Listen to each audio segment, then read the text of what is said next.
You're a young boy walking through a dimly lit town in Taisho-era, Japan. Your parents ask you to run some errands and buy groceries from your favorite market stall owner. They're growing old, and the road isn't as kind to them. Your family is relatively secluded and live on the outskirts of town in your little house. It's a quiet, peaceful life, the kind that makes you believe the world is simpler than it really is. You're walking home and are looking forward to the stew your mom makes. Today is a special day after all. You managed to buy some beef for cheap. Meat is a luxury your family rarely partakes in, so you are a relatively frail child. But you enjoy helping out your elderly parents whenever you can. It gives you purpose. By the time you reach your home, the sun has already set. It's not rare for you to get back at this hour. After all, your family never believed in demons. Stories for scaring kids into behaving, your father says. If demons were real, we'd have seen one by now. Your mom hates it when he talks like that. She thinks it sounds like an invitation for demons to attack. You reach for the door, but notice it's ajar. That's odd. Your mother always keeps it shut tight. A pit forms in your stomach, but you brush it aside. Until you open the door and see it. A dark figure is hunched over your parents, feasting. Their vacant eyes, frozen in terror, tell you everything. They're gone. The figure notices you, slowly turning to face you. Its pale white skin, matted hair, snake-like eyes, gleaming with hunger, is what you notice first. It's not a man, not even an animal. It's a demon. You can't move, as fear anchors you to the floor.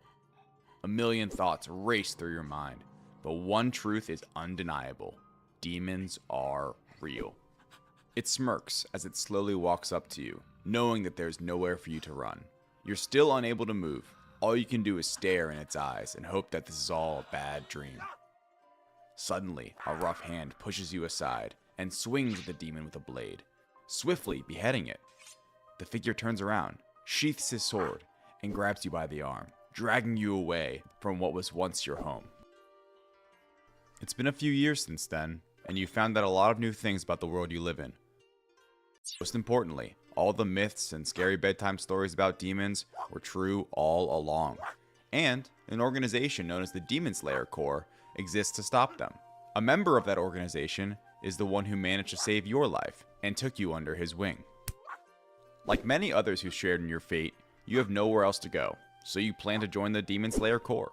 Your motivation could be something as simple as revenge, or you could have a noble goal of stopping demons once and for all. Nevertheless, you're here now, and this is your life. You wake up early in the morning to receive grueling training from your cultivator, a demon slayer that brings in new members and prepares them for their new life. You're told that this war between demons and demon slayers has been going on for centuries, and it's almost always a losing battle for humanity. After all, a demon is significantly stronger and faster than a human, and the tougher ones have formidable techniques they use in combat. The only way for a human to stand a chance is to learn a breathing style, a swordsmanship style that requires total concentration from the user. If achieved, your physical attributes are greatly increased, and you can actually stand a chance against the demon in combat. Your cultivator happens to practice water breathing, a style that mimics the flow and flexibility of water. So that is the style you're trying to master. You're not a prodigy, far from it actually, but you're persistent, driven by loss and anger. The first form of water breathing, water surface slash, is a basic horizontal strike. It may be extremely simple, but it's reliable. You dedicate your time to mastering this technique, making it the cornerstone of your abilities. This gives you the courage to request entry into the final selection, an exam where candidates survive 7 nights on a mountain teeming with demons. Candidates who manage to survive all 7 nights successfully are granted the opportunity to join the esteemed ranks of the Demon Slayer Corps as official Demon Slayers. After all that training and preparation, your confidence is through the roof. You earnestly believe that you can finally fight back against the demons, maybe even take down an especially old one, those that have been around for hundreds of years. Though your cultivator is quick to dispel your delusions, he warns you that many young talents are extinguished on that mountain, and you're no different from hundreds of other starry-eyed children looking to save the world. Somehow, you convince him to let you participate, and you head off to the final selection. The rules are once again explained to you by 2 attendants before you proceed into the exam with 20 or so other candidates.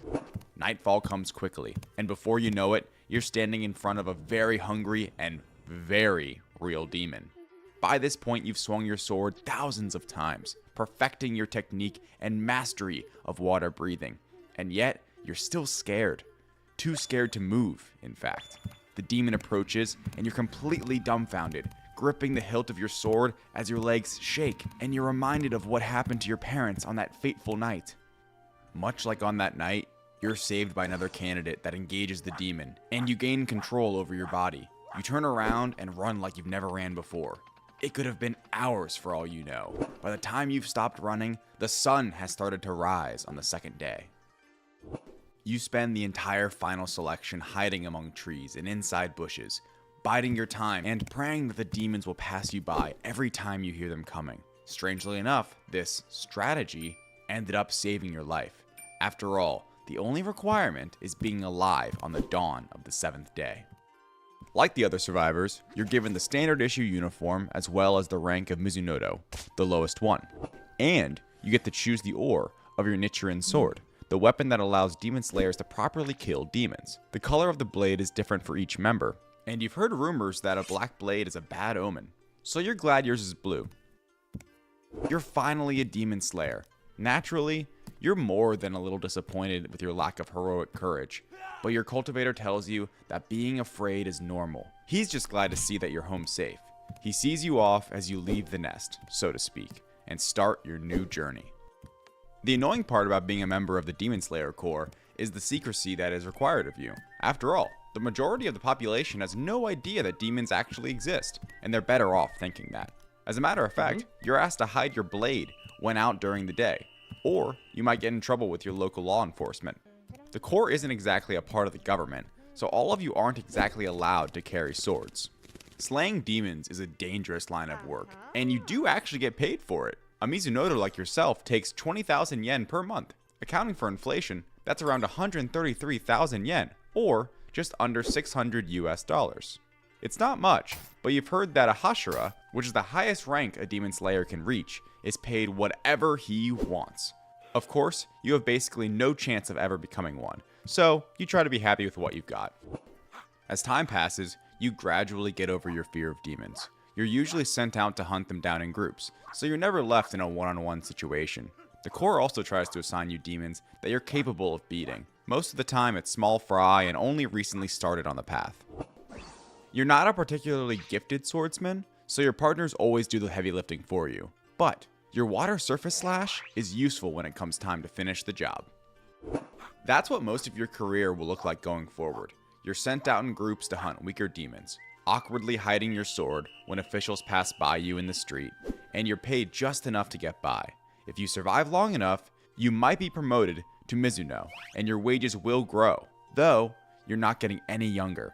And thinking about the demons that Mizuno have to fight makes you more than a little nervous. But you're still here, and in the Demon Slayer Corps. That counts for something. Eventually, you're trusted to accompany a hashira on their assignment. Considering the ratio of regular demon slayers to hashira, this is a massive honor. It may even be the first and last time you ever get to see one in person.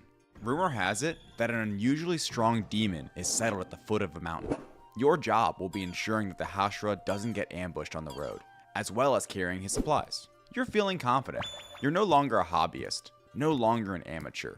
You've dedicated your entire life to mastering the blade and fighting back against demons. And now, you're given an opportunity to prove it, with the hashira as your witness no less. As soon as your party catches sight of the demon, your companions ready their blades and it's decapitated. You didn't really play a part in it, nor did anyone else besides the hashira. It only took a split second, and he did it all alone. You're all congratulated on doing a fine job and sent home, still trying to process what just happened. Were you really just there to carry his stuff? This one-time adventure was the highlight of your career, as you went on and continued tending to your regular duties. Your death is just as unremarkable as your entire career. You were unlucky enough to be on patrol duty on the exact night that one of the 12 Kazuki, the upper echelon of demon society, was prowling the city for food and entertainment.